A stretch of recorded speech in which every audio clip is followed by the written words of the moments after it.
Emma Carter heard the E crying before she even opened the door to sunshine. Daycare. High-pitched, desperate. The kind of crying that broke your heart into 1,000 tiny pieces. She pushed open the door and saw him immediately. A little boy, maybe 3 years old, standing alone in the middle of the playroom, tears streaming down his red face, tiny fists clenched at his sides, his whole body shaking with sobs. "That's Liam," whispered Sarah, the assistant director, rushing over to Emma. Dark circles shadowed her eyes. "He's been like this since his father dropped him off an hour ago. We've tried everything. Nothing works." Emma watched as another teacher tried to offer the boy a toy truck. He knocked it away violently, sending it clattering across the floor. "Liam, sweetie, don't you want to play?" the teacher asked, voice strained. "Look, Tommy is building a castle." The boy just screamed louder, his voice raw and broken. Emma's heart squeezed painfully. She knew that kind of pain. The kind that came from somewhere deep inside. Somewhere that words couldn't reach. "How long has he been coming here?" Emma asked quietly. 3 weeks, Sarah said, rubbing her temples. "Same thing every day. His father is at his wit's end. We are too. If we can't help him soon, we might have to ask them to find another daycare." Emma understood. This child would be asked to leave if things didn't improve. Emma was the newest teacher at Sunshine Daycare, 24 years old, fresh out of college with $50,000 in student debt. She desperately needed this job. She lived in a tiny studio apartment, survived on ramen and coffee, and drove a beat-up Honda older than she was. But when she looked at little Liam, crying like his world was ending, all she felt was an overwhelming need to help him. "Let me try," Emma said quietly. "Please." Sarah looked skeptical. "Emma, 5 different teachers have tried. His father even hired a child psychologist. Nothing helped. Please," Emma said. "Just let me try. If it doesn't work in 15 minutes, I'll stop." Sarah hesitated, then nodded. "Okay, but be careful. He bites when he's upset." 2 teachers already went home with marks. Emma nodded her understanding and walked slowly toward Liam, her footsteps deliberately quiet on the foam floor mats. She didn't try to touch him, didn't try to get in his personal space, didn't try to offer him toys or distractions or anything at all. She just sat down carefully on the soft floor about 5 feet away from him, giving him plenty of room and space, respecting his boundaries, and then she waited patiently. Just waited. Said nothing. Did nothing. Just existed in the same space.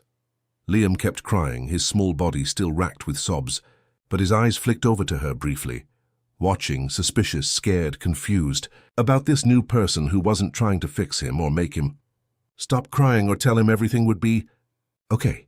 Emma pulled out her phone from her jacket pocket and started playing soft music through the speaker, at a low volume. Not children's songs, not nursery rhymes or anything obviously kid-oriented like The Wheels on the Bus, classical piano. Something gentle and melancholy and achingly beautiful. Chopin's Nocturne in E-flat major. Something that matched the sadness in the room instead of trying to fight against it. Something that honored the grief instead of trying to chase it away with forced cheerfulness. Liam's desperate, frantic crying quieted just a little, just enough to notice the difference. His sobs became slightly less violent. Emma began to hum along softly with the melody, her voice barely above a whisper. She closed her eyes, swaying slightly to the peaceful music. She let herself feel the emotions in the notes. Let herself be present with the sadness, instead of trying to fix it or push it away or make it disappear. She breathed deeply and slowly, modeling the calm she wanted him to feel. The other teachers watched in confusion from across the room, exchanging puzzled glances. What on earth was she doing? This wasn't any technique they'd learned in their training courses. This wasn't in any textbook they'd studied. Why wasn't she talking to him? Why wasn't she offering toys? Why was she just sitting there doing nothing? But Emma knew something they didn't. She knew from personal, painful experience what it felt like to be so completely overwhelmed by emotion that words meant absolutely nothing at all. She knew what it felt like to just need someone to sit with you in the pain and the darkness and the grief, not try to fix it with solutions, not try to explain it away with logic and reason, not try to distract you from it with bright colors and cheerful voices and forced smiles. Just be there, just witness it without judgment. Just let you feel what you needed to feel for as long as you needed to feel it. Slowly, So slowly that at first no one else in the room even noticed, Liam's crying turned to hiccuping sniffles. His sobs became quieter, less frantic, less desperate. His breathing started to even out just slightly. His shoulders relaxed a fraction. Emma opened her eyes carefully and saw him staring directly at her with those huge, pain-filled brown eyes. His little face was still red and blotchy and streaked with tears, but he had stopped the awful, heart-wrenching screaming. That was progress. Real, significant progress. "Hi, Liam," Emma said softly, her voice barely above a whisper. She kept her tone calm and completely neutral. No forced cheerfulness, just gentle presence. "That's such a pretty name. I really like it a lot. Do you like music?" Liam didn't answer. His bottom lip trembled. His chest still heaved with leftover sobs, but he didn't start crying again either. That was huge. That was something important. "I really like music a whole lot," Emma continued, keeping her voice as gentle as a summer breeze. "Sometimes when I feel really sad inside, music helps me feel a little bit better. Not all the way better, you know. Just a little bit. Do you feel sad right now?" For a long, breathless moment that seemed to stretch on forever, Liam just stared at her with those huge, wounded eyes. Then, almost imperceptibly, so slightly that Emma almost missed it, he nodded once. Just a tiny, barely there movement of his head, Emma's heart broke a little more. This poor baby. This sweet, hurting little boy who was carrying pain that no child should ever have to carry. "It's completely okay to feel sad," she said gently, her voice full of compassion and understanding. "I feel sad sometimes too. Everyone does, and it's okay. You don't have to be happy right now if you don't feel happy. You can be sad for as long as you need to be. There's absolutely no rush to feel better." Liam took a tiny, hesitant step toward her, then stopped. Watched her carefully to see what she would do. The other teachers held their collective breath, frozen in place and watching this unfold like a nature documentary. No one moved. No one spoke. The room was silent except for the soft piano music still playing. Emma didn't move a single muscle. She just kept humming softly, kept the peaceful music playing from her phone. She stayed still and safe and present. An anchor in his storm. Liam took another small step forward. Then another. His movements were slow and uncertain, like a wild animal approaching something new and potentially dangerous, like he was testing whether this person was safe or not. And then, to everyone's absolute shock and amazement, he walked right up to Emma and simply collapsed into her lap like all his strings had been cut at once. Like all the fight had finally gone out of him. His little body still shook with leftover sobs and hiccups. Emma wrapped her arms around him gently, carefully, like he was made of the most delicate glass. She rocked him slowly to the rhythm of the music, her hand rubbing soothing circles on his small back. "It's okay, sweetie," she whispered against his soft hair. "You're safe here with me. I've got you now. I'm not going anywhere at all. You can cry as long as you need to." Within 5 minutes, Liam had fallen into an exhausted sleep in her arms, his breathing evening out into peaceful little puffs of air. His face relaxed completely, his fists unclenched. For the first time in weeks, he looked truly at peace. Sarah stood there with her mouth literally hanging open, in complete disbelief. The other teachers whispered among themselves in amazement, shaking their heads in wonder. "How in the world did you do that?" Sarah breathed, moving closer carefully and staring at the sleeping child with wide eyes. "What was that technique? Where did you learn that?" Emma looked down at the peaceful face of the sleeping boy in her lap. His face was finally relaxed now, innocent, beautiful. All the pain and fear had temporarily melted away, at least while he slept. "I just listened to what he wasn't saying with words," Emma said quietly. "Sometimes that's all anyone really needs in this world. To be heard, to be seen, to know that their feelings matter and are completely valid." What Emma didn't know, couldn't possibly know in that moment, was that at that exact same time, 20 blocks away in a towering glass office building in downtown Manhattan, Liam's father was getting a phone call that would change absolutely everything in all their lives forever. "Mr. Hawthorne," his assistant Jennifer said urgently through the intercom, her voice pitched higher than normal with excitement. "Sunshine Daycare just called about Liam. You need to hear this, right?" "Away." James Hawthorne looked up sharply from his computer screen where he'd been staring at the same quarterly report, spreadsheet for the past hour without Really seeing any of it, his mind elsewhere. His heart immediately started pounding hard with worry and dread. What happened? Is he hurt? Did something bad happen? No, sir. Actually, the complete opposite. They said he stopped crying. One of the teachers managed to get him to calm down completely. He's sleeping peacefully right now. Actually sleeping. James stood up so fast his expensive leather executive chair rolled backward and hit the wall behind him with a loud thud. In 3 solid weeks of trying everything humanly possible, no one had been able to calm his son down for more than a few minutes at a time. Not the highly recommended teachers with years and years of experience. Not the child psychologists with their fancy degrees from Ivy League schools and expensive hourly rates. Not even James himself, no matter how hard he tried or how much he wanted to help. No one could reach Liam at all. He'd started to think maybe no one ever would. Maybe his son was broken forever. Which teacher? He demanded urgently, already reaching for his suit jacket hanging on the back of his door. Who was able to do this? I need to know details. Someone named Emma Carter, sir. They said she just started working there last week. She's apparently very new. James grabbed his jacket and his car keys from his desk drawer, his mind racing with hope and fear and desperate relief all mixed together in a confusing cocktail. Cancel all my afternoon meetings immediately. Reschedule everything. Move tomorrow's board meeting if you absolutely have to. I need to see this for myself right now.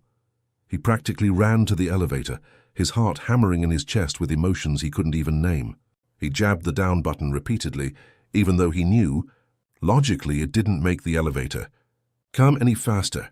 He had absolutely no idea whatsoever that the young woman currently holding his peacefully sleeping son in her arms was about to become the single most important person in both their lives, that she would heal his broken family, that she would make him believe in love again after he'd thought that part of his life was over forever, that she would save them both from drowning in their grief, but he would find out very, very soon. Emma sat carefully on the floor of the playroom for another full 20 minutes, holding the sleeping boy with infinite care in her arms. She didn't dare move even an inch, barely even breathed deeply, didn't want to risk waking him up and breaking whatever fragile spell had been cast here. Her legs were starting to fall asleep from sitting in the same position, pins and needles shooting up her calves. But she ignored the uncomfortable sensation completely. The other children in the daycare played quietly around them, their voices hushed. Even they seemed to sense instinctively that something special and important and rare was happening right now, something almost magical. The usual chaos and noise of the playroom had softened to whispers and gentle movements. "Emma?" Sarah whispered very quietly, kneeling down beside her with great care not to make sudden movements. "His father is on his way here right now. He wants to meet you personally." He sounded very emotional on the phone, actually. Emma's stomach tightened with sudden nervousness, butterfly wings fluttering. "Now? He's coming right now?" But I looked terrible. I didn't even put on makeup this morning. He sounded extremely intense on the phone, very emotional, almost crying.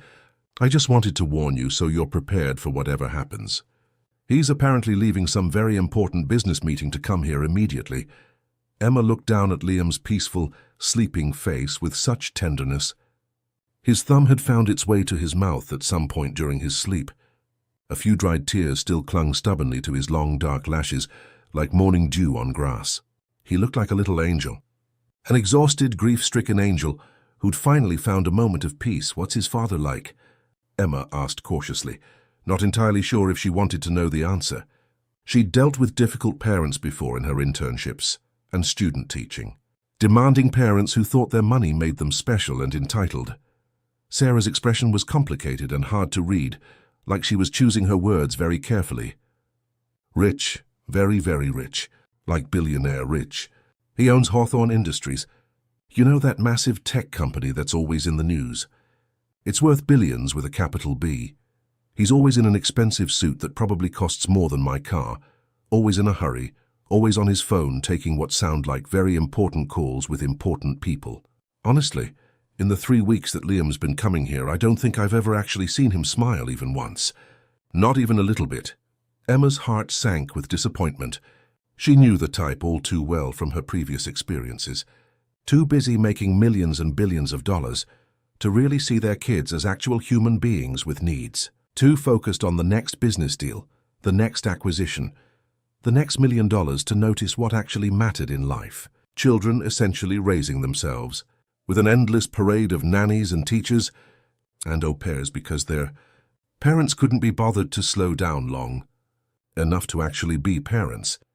But then she looked at Liam again, really looked at his peaceful, sleeping face, and felt guilty for judging someone she'd never even met before. This little boy was hurting so deeply, carrying such heavy pain, and hurt like that didn't come from absolutely nowhere. There had to be a reason behind it all, a story she didn't know yet. Maybe the father was grieving too in his own way. Maybe he was doing the best he could with what he had. 15 tense minutes later, that felt like hours. The daycare door opened with sudden force, making several children look up in surprise and stop what they were doing. Emma looked up from her position on the floor, and her breath literally caught in her throat.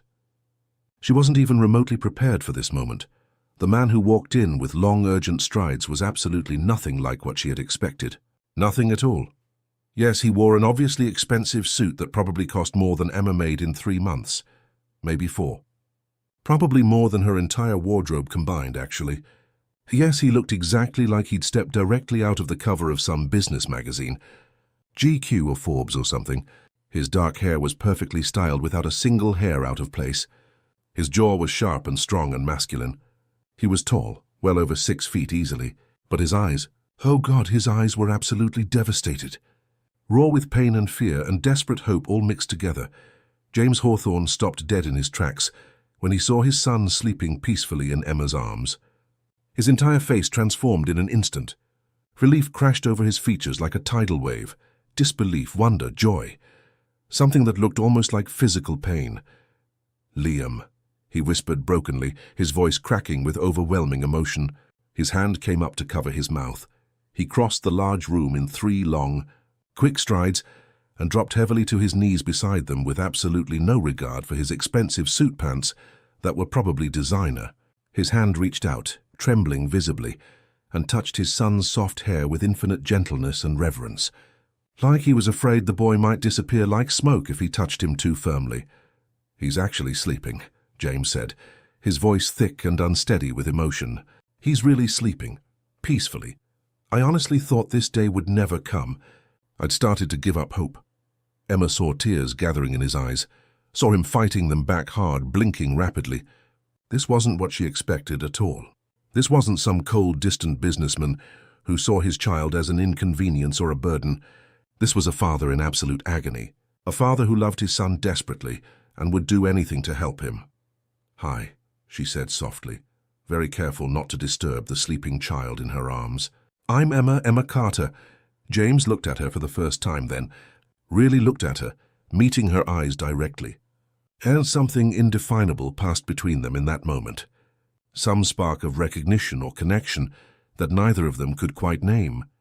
Emma suddenly felt very self-conscious and awkward, painfully aware of her worn jeans with the frayed hem and the small hole in one knee, her simple sweater from Target that had cost $12 on clearance, her hair pulled back in a messy ponytail.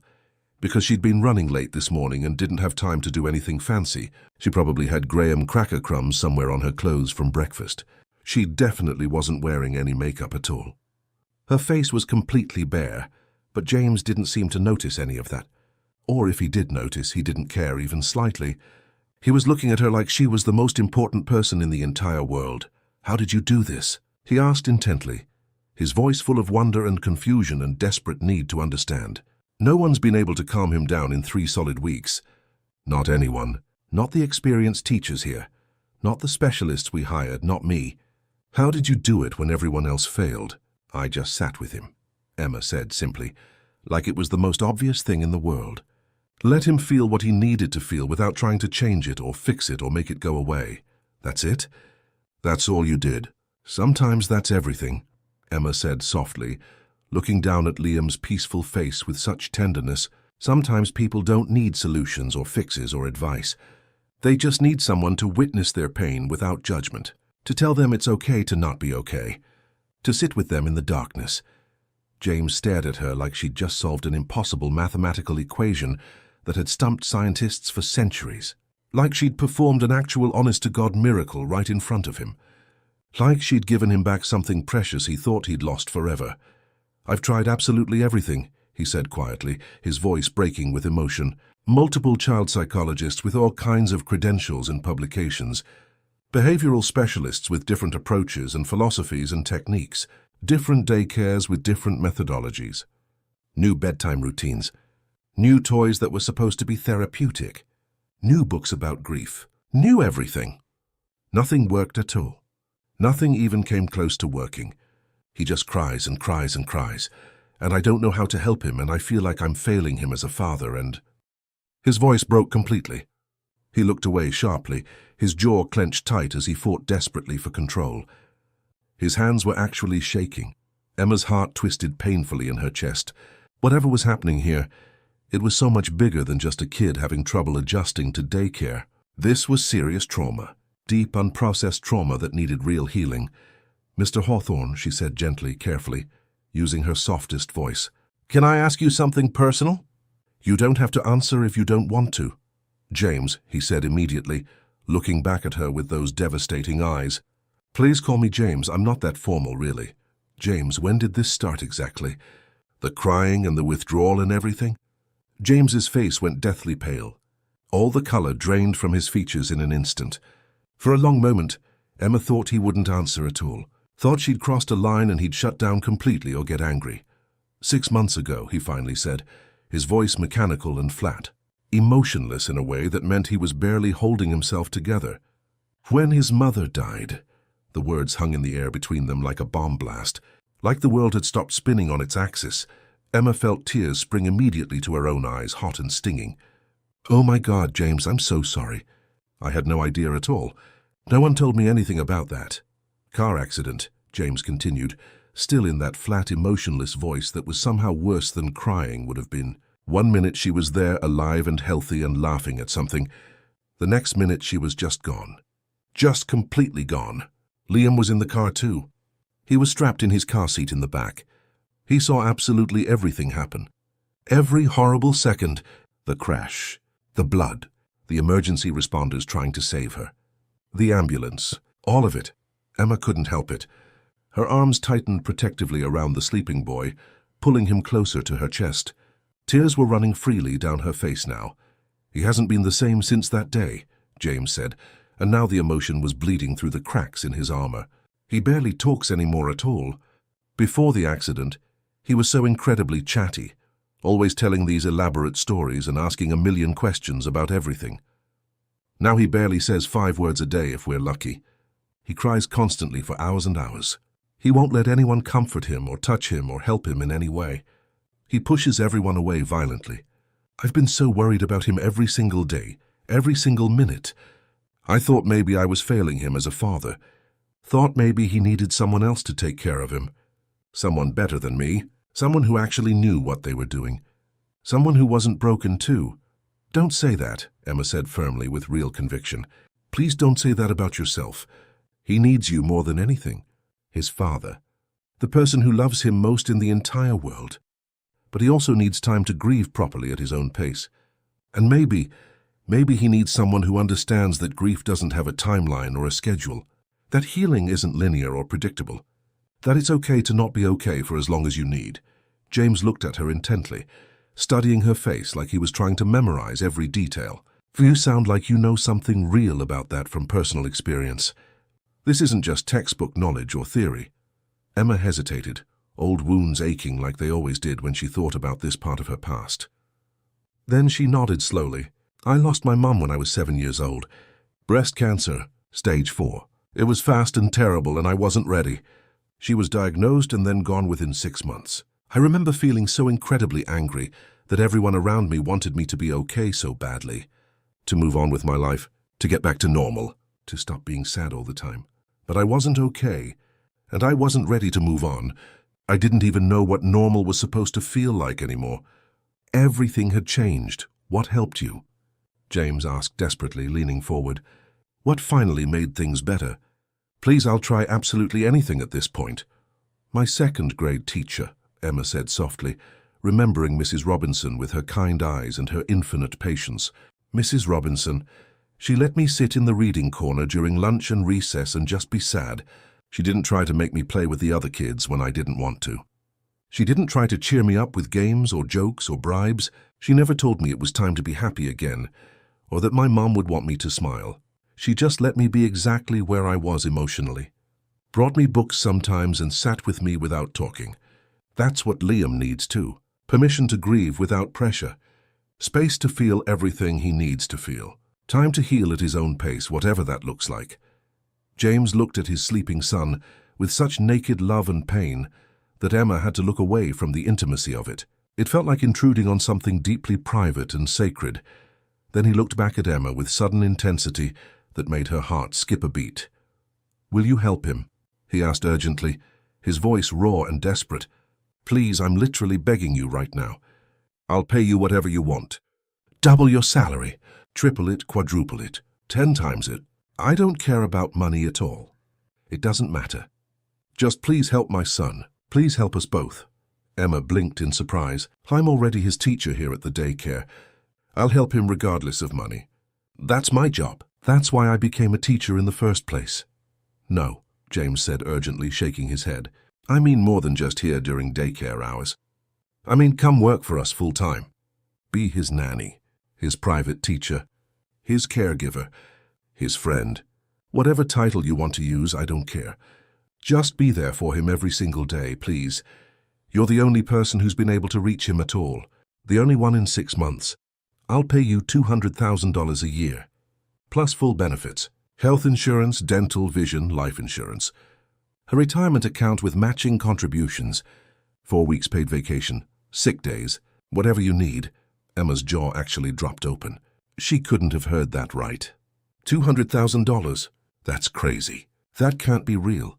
That was more than 4 times what she made now. Actually, it was closer to 5 times her current salary. That was enough to pay off her crushing student loans completely within 2 years, to get a decent apartment in a safe neighborhood instead of the sketchy area where she lived now, where she heard sirens every night, to buy a car that actually worked properly and didn't make terrifying noises every time she started it, to stop eating ramen noodles for dinner every single night and actually buy real healthy food, to have a real life instead of just barely surviving day to day. But something about it still felt wrong. Off somehow, too good to be true. "I need time to think about this," Emma said carefully, not wanting to make a rash decision. "This is a really big change." James looked like he wanted to argue, wanted to push harder, but then Liam stirred slightly in Emma's arms, making a small sound in his sleep. The little boy's eyes fluttered open slowly, confused and disoriented. "Daddy?" Liam whispered, his voice small and scratchy from all the crying earlier. "I'm right here, buddy," James said immediately, his voice thick with emotion. "I'm right here with you. Daddy's right here." Liam looked at Emma with those big brown eyes, blinked up at her sleepily. For a second, Emma thought he might start crying again, that the spell would be broken, but instead he just snuggled deeper into her arms like she was safe, like she was home, like she was exactly where he wanted to be. "Stay," Liam whispered, so quietly Emma almost didn't hear it. It was the first actual word anyone had heard him say clearly in 3 full weeks. Emma's eyes met James's. Across the small space between them, she saw the naked hope blazing in his face, the desperate love of a father who would literally do anything, pay any amount, make any sacrifice for his child. "Okay," Emma heard herself say, the words coming out before she could really think them through. "Okay, I'll help. I'll do it." She had absolutely no idea whatsoever that this single decision would change her entire life forever in ways she couldn't even begin to imagine. That in 6 short months, she would be standing in a completely different place, facing an impossible choice that would break her heart. That the man kneeling beside her right now would become so much more than just her employer. That she would fall completely and hopelessly in love with both of them. But that story was still waiting to unfold, like a flower opening to the sun. For now, in this moment, there was just a sleeping boy finally at peace, a desperate father who'd found hope again, and a young teacher who decided to take a chance on helping them heal. 2 weeks later, Emma stood in front of the Hawthorne mansion for the first time and seriously wondered if she'd made a terrible, life-altering mistake. The house looked like something straight out of a Hollywood movie or the pages of Architectural Digest. 3 full stories of pristine white stone and gleaming glass windows that reflected the morning sun. Perfectly manicured emerald green lawns that looked like they belonged on a golf course, not a private residence. A circular driveway paved with expensive stone, and right in the center, an elaborate fountain with water sparkling in the sunlight, the sound of it tinkling musically. Everything was immaculate and expensive, and completely intimidating to someone like her. Emma looked down at her beat-up Honda Civic sitting in that perfect driveway, looking completely out of place, and felt very, very small. Very insignificant. Like a kid who'd wandered into the wrong neighborhood by mistake. "You can do this," she whispered to herself firmly, gripping her bag tighter. "It's just a job. Just helping a child who needs you. You can absolutely do this." But it wasn't just a job, was it? Deep down, she already knew that. This was something more, something bigger, something that scared her in ways she couldn't quite name yet. The massive front door opened before she could even knock or ring the doorbell. James stood there wearing casual clothes for the first time she'd seen, dark jeans that fit him perfectly, and a simple navy blue t-shirt that showed off his broad shoulders. Emma had never seen him in anything but expensive suits before.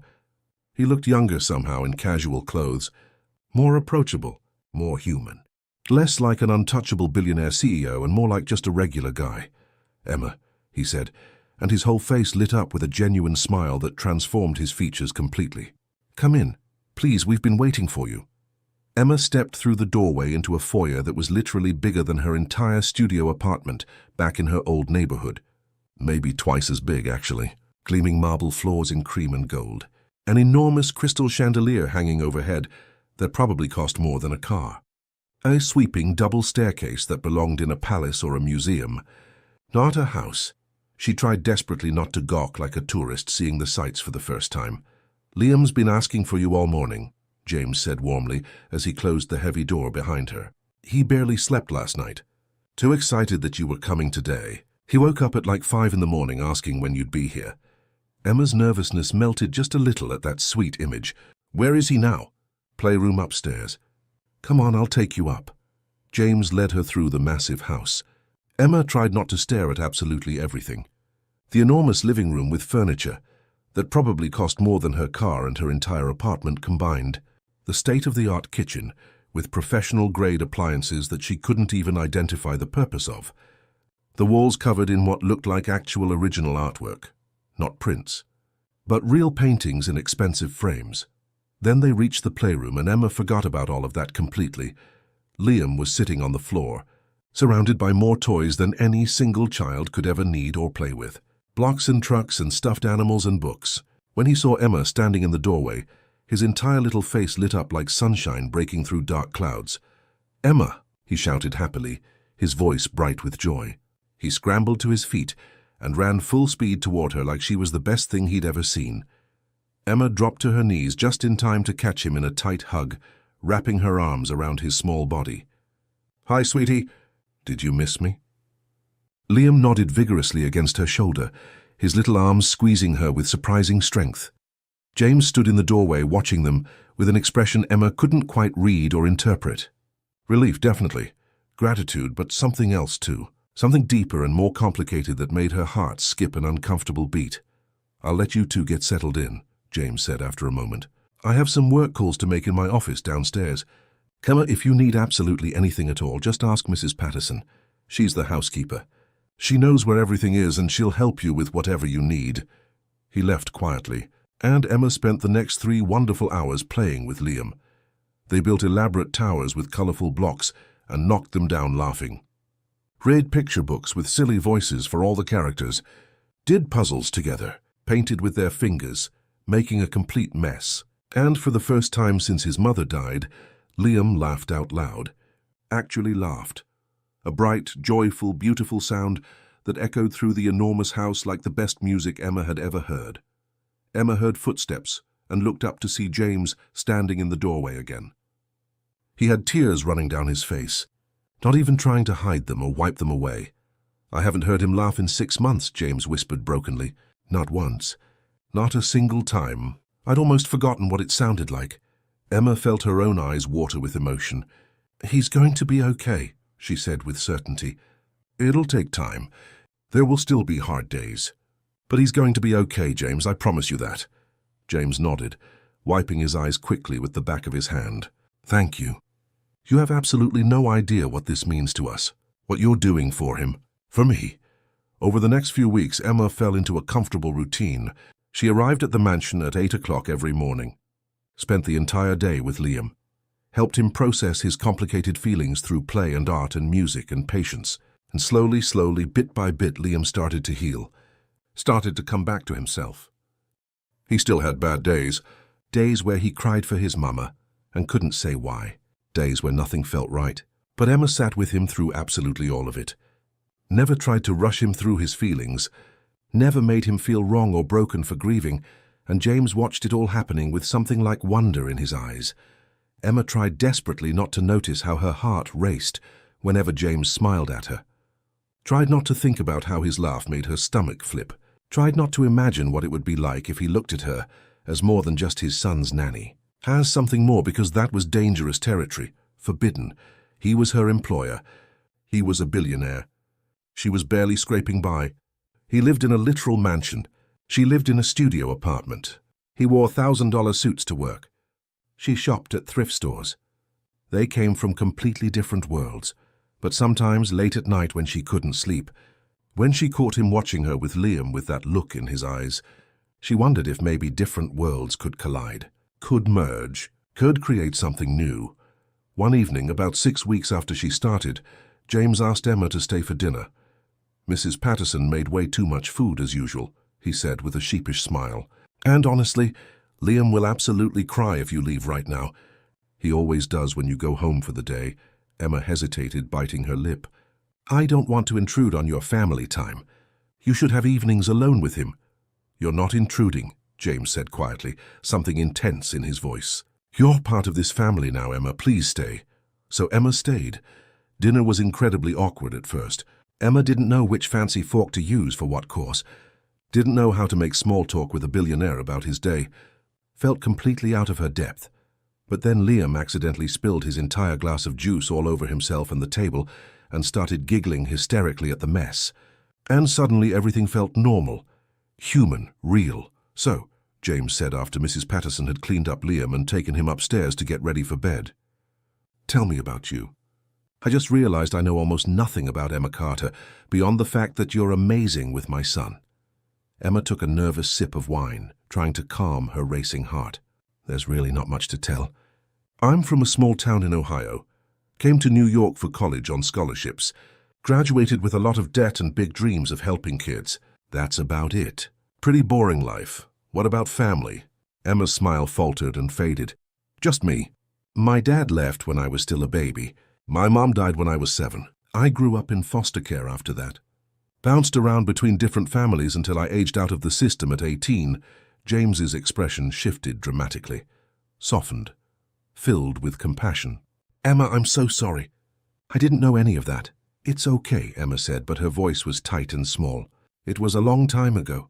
I'm fine now. Is that why you're so incredibly good with Liam? Because you understand what he's going through from personal experience? Maybe, Emma admitted. I know what it's like to lose everything, to feel like the world doesn't make sense anymore. To need someone who doesn't try to fix you, but just lets you be broken for a while until you can start putting yourself back together. James stared at her for a long, intense moment. You're incredible, he said softly. Do you know that? Truly incredible. Emma's cheeks flushed hot. I'm just doing my job. No, James said firmly, leaning forward. You're doing so much more than that. You're saving my son's life. And honestly, you're saving mine too. The air between them felt suddenly charged, electric, dangerous. Emma stood up quickly, her chair scraping. I should go. It's getting late. Emma, wait, she turned back. James was standing now too, looking at her with an intensity that made her breath catch in her throat. I want you to know something, he said slowly, carefully. If you ever need anything, anything at all, I'm here. Not as your employer. As your friend. Friend, right. That's all this was. All it could ever be. Thank you, Emma whispered. That really means a lot to me. She left quickly before she could do something incredibly stupid, like tell him that she was falling for him, like admit that every single day she spent in his house with his son, she imagined what it would be like to stay forever, to be part of this family for real, but she couldn't do that. Could she? What Emma didn't know was that James stood in that dining room for 20 long minutes after she left, heart-pounding, wondering how the hell he'd fallen so completely for his son's nanny, and more importantly, wondering if there was any chance that she felt it too. 3 months into working for James, Emma's life had transformed in ways she never could have imagined.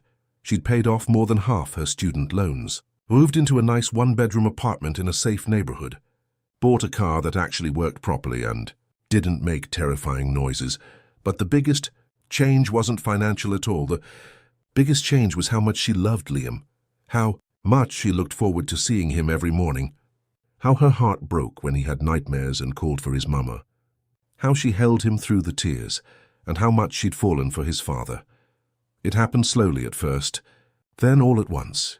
The way James looked at her when she got Liam to try new foods, the way he laughed at her terrible jokes, the way he asked about her day like he genuinely cared, the way he touched her shoulder when he passed. Emma knew she was in dangerous territory. One Saturday morning, James knocked on the playroom door, looking nervous. "Can I talk to you for a minute?" Emma's stomach dropped. "Of course. I wanted to talk to you about Thanksgiving," James said. "It's coming up in 2 weeks. Would you like to spend it with us, here at the house?" Emma's heart swelled. "Really? Really? Your family? You should be here, family." The word made Emma want to cry. "I'd love that," she whispered. James smiled. "There's something else I wanted to ask. I wanted to invite you to a charity gala next Friday." "As my date, the world stopped, James," Emma said softly. "I don't think that's a good idea." His face fell. "Oh, I'm sorry. It's not that I don't want to," Emma explained. "But I'm your employee, and there's Liam to think about. What if things get complicated? What if it doesn't work out? I can't risk losing him." James took her hand. "Emma," he said, "I've spent every night for the past month thinking about you. I know it's complicated, but you're the best thing that's happened to us. I can't keep pretending I don't feel something." Emma felt tears spring to her eyes. "I feel it too, but I'm scared." "Your friends won't see it that way," Emma said. "They'll think I'm some gold digger." "I don't care what anyone thinks," James said. Liam came running in. "Daddy! Emma! Come see." He grabbed both their hands. Emma looked at James over Liam's head. "One date," Emma said. "Let's try one date." James's face broke into a huge smile. "Agreed."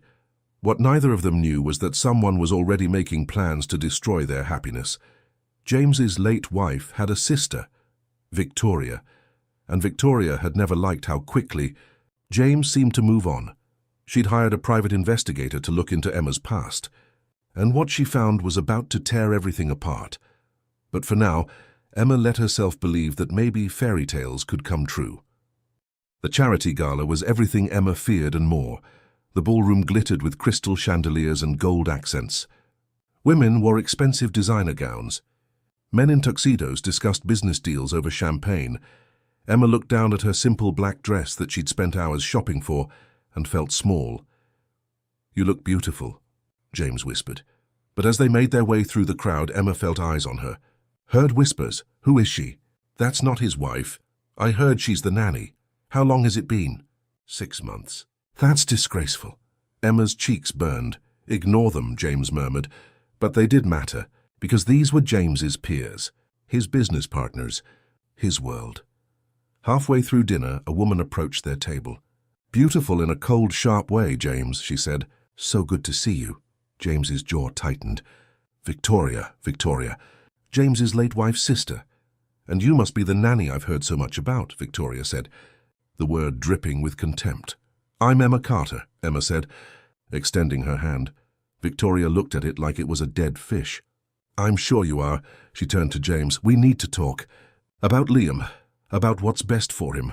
"Not here," James said firmly. "Fine. Then tomorrow. My lawyer will be in touch." She walked away. "What was that about?" Emma asked. James looked exhausted. "She's never forgiven me for moving forward. She thinks I should spend the rest of my life mourning." "Maybe she's right," Emma said quietly. "Maybe this is too soon." "Don't," James said. "Don't let her poison this." But Emma couldn't shake the feeling that Victoria was going to try. The next morning, Emma arrived to find chaos. Mrs. Patterson met her at the door. "Oh, Miss Emma, thank goodness. Mr. Hawthorne is in his office with lawyers. That woman showed up with papers. She's trying to take Liam." Emma's blood turned to ice. "What? She's filing for custody. Says Mr. Hawthorne is unfit. Says he's having an inappropriate relationship with an employee." Emma felt like she'd been punched. "Where's Liam?" "Playroom." "He doesn't know yet." Emma ran upstairs, found Liam building with blocks. "Emma!" He cried happily. Emma gathered him into her arms, holding him tight. She stayed with him for 2 hours while her heart broke. Finally, James came upstairs. His face was pale. "Emma," he said quietly, "can we talk?" They went to his office. "Victoria is suing for custody," he said. "She's claiming I'm emotionally unstable, that I moved on too quickly, and that I'm having an inappropriate relationship with you." "James, I'm so sorry. This is my fault." "No," James said sharply. "This is not your fault. But if I wasn't here, she wouldn't have a case." James was quiet too long. "My lawyer said the same thing," he admitted. "He said if we stop seeing each other romantically, Victoria's case falls apart." Emma felt like the floor had dropped out. "So that's it?" "I don't know what to do," James said. "I care about you, but Liam is my son. If there's even a chance I could lose him." He didn't finish. Emma nodded, even though it felt like her heart was being ripped out. "You're right. Liam comes first, always." "Emma, it's okay," she lied. "I understand. I should probably resign," Emma said. "Find Liam a different teacher." "No," James said desperately. "Please don't. Liam needs you." "But Victoria—" "I'll handle Victoria," James said. "I'll prove to the court that Liam is thriving. That you're good for him." "And us?" Emma whispered. James looked at her with so much pain. "There can't be an us." "Not right now. Not until this is over." Emma nodded, blinking back tears. "Okay." She left and went back to Liam, played with him, read to him, did all the things she always did. But inside she was falling apart. That night, alone in her apartment, Emma cried until she had no tears left. She'd been so stupid to think she could have this, to think she deserved a family.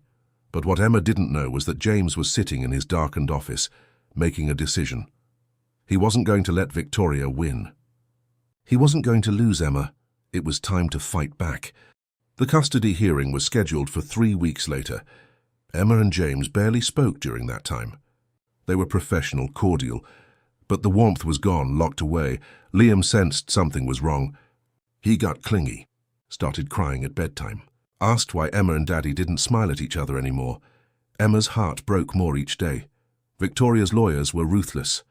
They painted Emma as a gold digger who seduced her wealthy employer mere months after his wife's death. James's lawyers fought back. They brought in child psychologists who testified that Liam was thriving, that Emma's care had been instrumental in his healing, but the damage was done. The whispers, the judgments. 2 days before the hearing, Emma made a decision.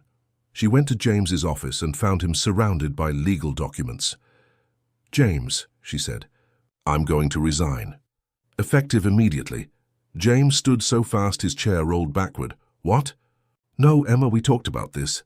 I've been thinking," Emma said, fighting to keep her voice steady. "Victoria's right about one thing. My being here is causing problems. And if me leaving means you keep Liam, then that's what needs to happen." "Emma, please don't do this." "I have to," Emma said, tears streaming. "Because I love him, James. I love Liam so much it hurts. And I love—" She stopped herself. "Couldn't say it.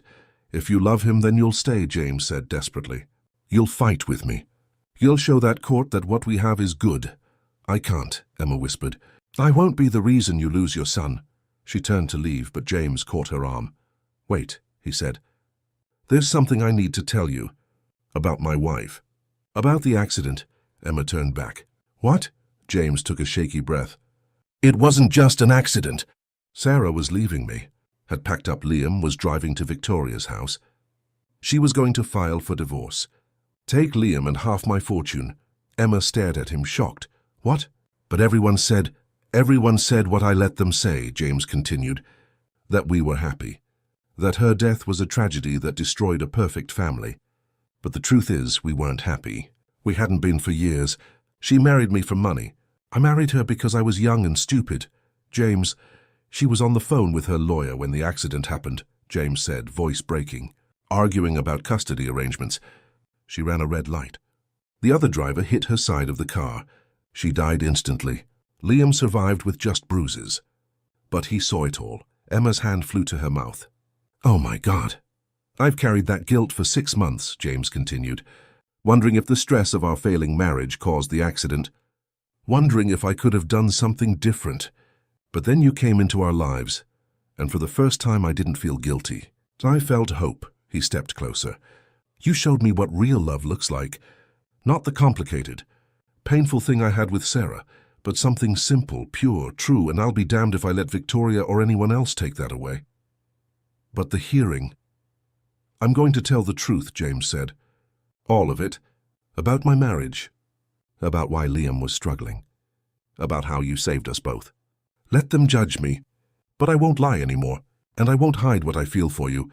Emma felt fresh tears fall. James, you could lose everything. I've already lost everything that mattered, James said. I lost it the day I thought I had to give you up. I'm not making that mistake again. He pulled her close. What do we do? She whispered. We fight, James said. Together. The hearing was brutal.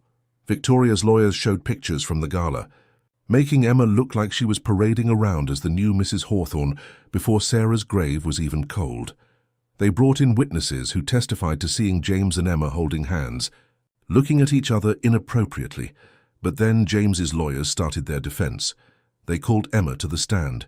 She testified about finding Liam crying that first day, about sitting with him through his grief, about never trying to replace his mother, but simply being present.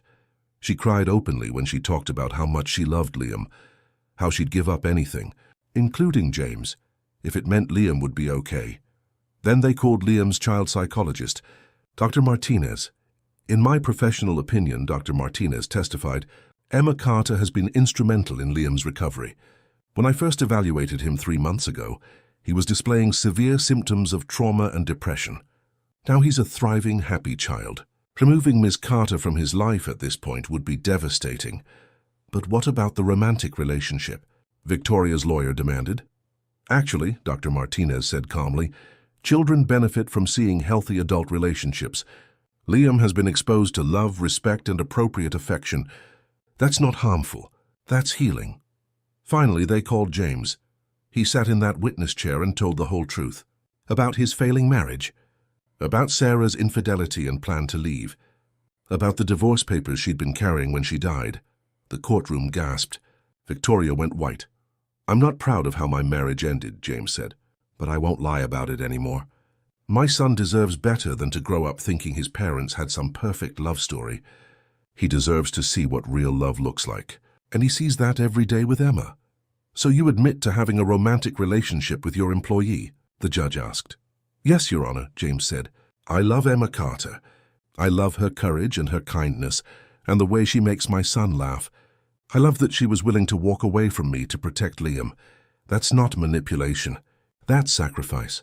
That's love. He looked directly at Emma. And I'm not going to apologize for it, he continued, because she's the best thing that's ever happened to us. The judge was quiet for a long moment. This court will adjourn to consider the evidence, she finally said. I'll issue my ruling tomorrow morning. Emma and James left the courthouse together, hand in hand, not caring who saw. Whatever happens, James said, we'll face it together. They went home to Liam, who ran to them both. I missed you, he said. Mrs. Patterson let me have ice cream, but I saved some for you. Emma scooped him up. We missed you too, sweetie. That night, after Liam was asleep, James and Emma sat on the porch watching the stars. Thank you, Emma said quietly, for fighting for me. I should have done it sooner, James replied. James pulled her close. Tomorrow, when that judge issues her ruling, no matter what it is, I want you to know something. What? I'm going to ask you to marry me. Emma's breath caught. James, not tonight, he said quickly. I want to do it right. Ring, candlelight, the whole thing. But I need you to know, you're it for me, Emma Carter. You're my future, and if you'll have me, I'm going to spend the rest of my life making you happy. Emma kissed him. Yes, she whispered.